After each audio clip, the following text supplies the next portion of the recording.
Hello everyone, how are you? I hope you all are well. I'm Fauzaan Ibn Shujath. I'm studying in class 6. This is my channel Car Analyzzz. So let's get started with today's video. But before we start, do not forget to like, share and subscribe. So today's video is electric vehicles in India. This is a very detailed topic. We are going to be very brief in this. So the first thing in the EVs India is the past, present, and future of EVs in India. So when did this all start? But before we do that, we should ask, what is an electric car? An electric car, in simple terms, it is a car which uses electricity to run. They have rechargeable lithium-ion batteries, which are measured by kWh. So kWh is an abbreviation for kilowatts per hour, by which it's measured. So, but electric vehicles aren't fully green, at least in most cases, they're not fully green, because how is electricity produced? Electricity is produced by burning coal in power plants, which is also burning. But even if that is true, it's much better than directly burning it. And you can create electricity in many ways, like by water and many other things. So the start of EVs in India. When did this all start? The first scene was made by the government of India in 2010. It was approved by the Ministry of New and Renewable Energy. What were the manufacturers of EVs at the time? The manufacturers of EVs were very less, with Riva only being the car which was known at the time, which was electric. So this is how the Riva looked. So it's just like a small Alto, a very small car, basic electric car. It was the start of the EVs, so do not expect too much. So EVs in 2010 to 2015. This was the time from the start of the EVs till 2015. So in this time, progress was pretty slow, with Mahindra only being the EV car maker in the segment. So in 2014, Mahindra launched the E20, which was an electric car which had 11 to 16 kWh battery, and it weighed 830 kgs and had a 90 kilometer speed with a range of 120 kilometers. So this was also a basic car, so we haven't got to the flourishing or the peak point yet. So this is how the E20 looked. So it was also a small car, not a big car. And then there is the engine in there in the second picture. EVs in 2015 till the present. So now I'm recording this video on 21st September. So this is the time when EVs came at the peak, this period of 2015 till now. So it's still going on. We are still at the peak of EV. So this is the time when EVs started flourishing. There's a lot happening. Mahindra has launched the E-Verito and the E20 Plus. The government launches the FAME 1 and FAME 2 scheme. And there are new competitors. So Mahindra isn't alone now. So there is one significant one, which is our own Tata Motors. Two-wheelers enter the segment. And the MG EZS is launched. And then the new Kona EV is launched. And the Nexon EV is launched. And the Tigor EV is launched. Many cars have been launched. So this was the EZS, the top left. Then you have the Tigor.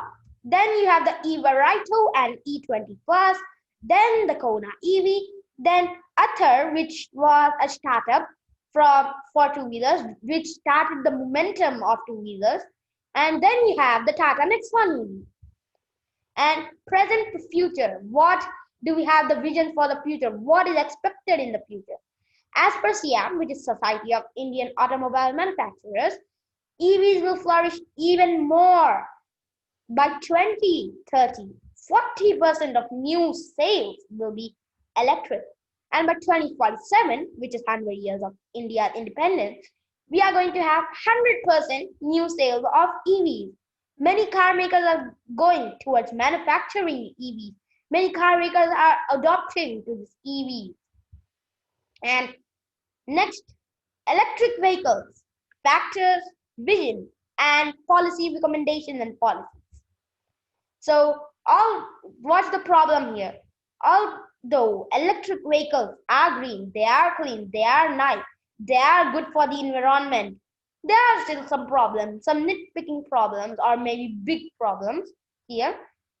So, one problem here, by my view, is the cost. The cost is almost double of a normal ICE counterpart. So that's double of a normal car you'd buy at this time. And number two is the range. The range is very low. Range, the mileage and other things there. It's very low. It's not high. So like if you take a 400-kilometer car which has a 400-kilometer mileage after a full fuel tank completely full, then EV may offer you only 200 comparing, not the price, not comparing the price, but it will give you maybe 200 or maybe even 160 or 150 kilometers of range on full charge. So that's another big problem. And number three, this is one big problem. This has to be addressed before we can adopt to EVs. Charging infrastructure. So number one, charging takes a lot of time in EVs. So like if you fuel a normal car, which will take 5 minutes, and if you take this not EVs, even with a fast charger, they may take you 60 minutes. And then if you have slow charger, that's going to take you at least 5 to 6 hours, almost 1/4 of a day. That's too much. And then number four is the policies. There aren't many policies to support the EVs, to give strength to the EVs, to boost the EVs. There is no policies to support it. So this has to be done. These are the problems here. And problems by other views. Like this is data from SIAM here. It says the high price and the range and the TCO, total cost of ownership. So this is some more data from SIAM, which is the TCO chart, and chart comparing ICE cars with EVs. So you can read this. So the other views from Deloitte, this is data from Deloitte here. And now we come to the next thing in this, which is the vision for electric vehicles. What is the vision for us? So as per SIAM, Society of Automobile Manufacturers, all new vehicles to be 100% pure by 2047, 100 years of independence, and desirable and ambitious roadmap laid by the government with a transformative solution of shared, connected electric mobility within public transport and private vehicle sales can become 40% electric by 2030. And now we come to the last thing in this, which is the policies. So what is my view on the policies? I view that the government needs a strong policy for electric cars, to boost the electric cars, to give more sales to the electric cars. They need a policy which gives the commercial sector, and like the FAME 1 and the FAME 2 incentives, and the private sector, like the personal users. And then that should also encourage to buy EVs. It will lower the taxes like GST, which is a fiscal measure. And electric car policies by other views. So this is data from SIAM. And now we come to the last topic in the EVs, which is the benefits of buying an EV and the conclusion. So you may say, hey, you're saying they don't give us range, they are the double cost, and they don't have too much charging infrastructure, and they don't have policies to support it. So why should we buy an EV?